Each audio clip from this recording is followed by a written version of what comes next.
আসসালামু আলাইকুম। আজকে আপনাদেরকে দেখাবো পাহাড়ি সিমের বিচি রান্না।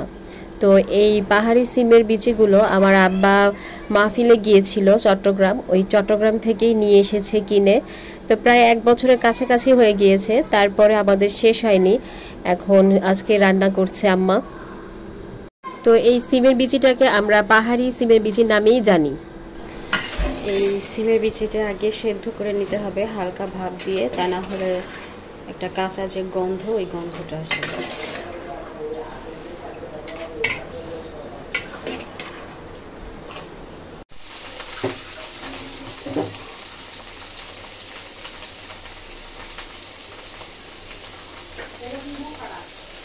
এই রান্নাটা যেহেতু আম্মা করবে, তাই আমি অন্য চুলায় আরেকটা তরকারি বসিয়ে দিয়েছি। কাঁচামরিচ দিইনি, কাঁচামরিচ করতে দিয়ে দিই।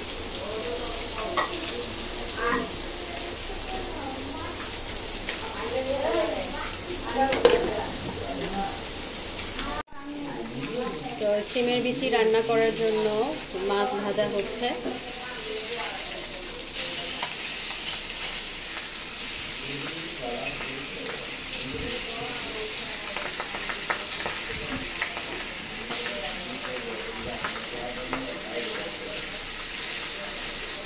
রুই মাছের টুকরাগুলো একটু ছোট করেছি, আজকে আমরা সবাই একসাথে খাবো, কিন্তু মাছের পরিমাণটা কম ছিল, এই কারণে ছোট করা হয়েছে।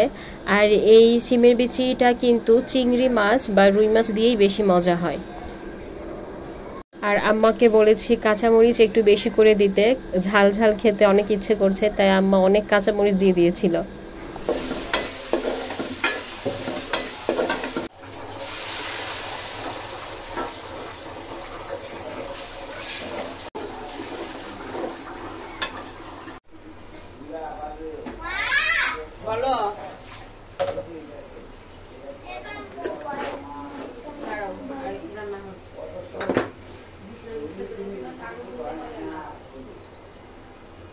তো আমরা যেমন চামচ দিয়ে সব মশলা দিই তরকারিতে, আম্মা হাত দিয়েই দিয়ে দেয়। ওনার একটা আইডিয়া আছে হাতের, তো চামচ খুব বেশি একটা ইউজ করে না, হাত দিয়েই সব কিছু দিয়ে দেয়। তো সিমের বিচির তরকারিতে কিছু আলু দেওয়া হয়েছে, আলুটা দিলেও অনেক স্বাদ লাগে। আর আলুটা কিন্তু আগে দিতে হবে, যেহেতু আমরা আগে থেকেই সিমের বিচিটা সেদ্ধ করে নিয়েছি।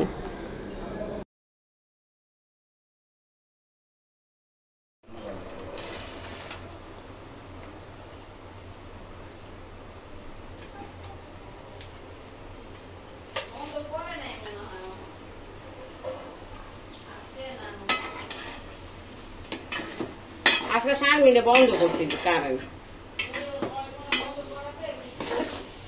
লারা খাইছি নিকে জানি। তরকারিটা অনেক তাড়াতাড়ি রান্না শেষ হয়ে গিয়েছিল, আর আম্মা মাছ দিয়ে দিচ্ছে একটা একটা করে। ঝোলের পানিতে আমরা বেশিরভাগ মাছ দিই, একটু বেশি ঝোল থাকতে, যাতে করে মাছের মধ্যে সব ঝোলগুলো ঢুকে। এই পর্যন্ত যারা আমার ভিডিও দেখছেন, ভিডিওর কোনো অংশ যদি ভালো লেগে যায় তাহলে প্লিজ একটি লাইক দিয়ে দিবেন এবং চ্যানেলটি সাবস্ক্রাইব করে পাশে থাকবেন। আর অলরেডি যারা করে দিয়েছেন তাদেরকে অসংখ্য ধন্যবাদ।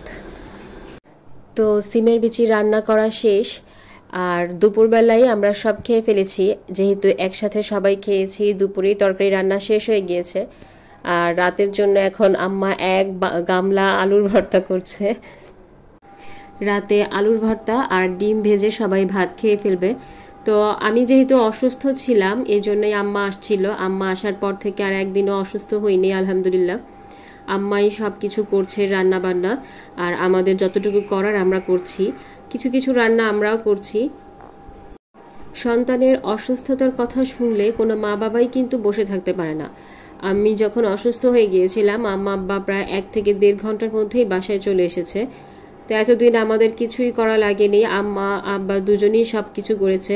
আব্বা রায়ানকে নিয়ে এসেছে, তারপরে আবার মাদ্রাসায় নিয়ে গেছে, ফাতিহা স্নেহাকে কোচিংয়ে দিয়ে আসছিল।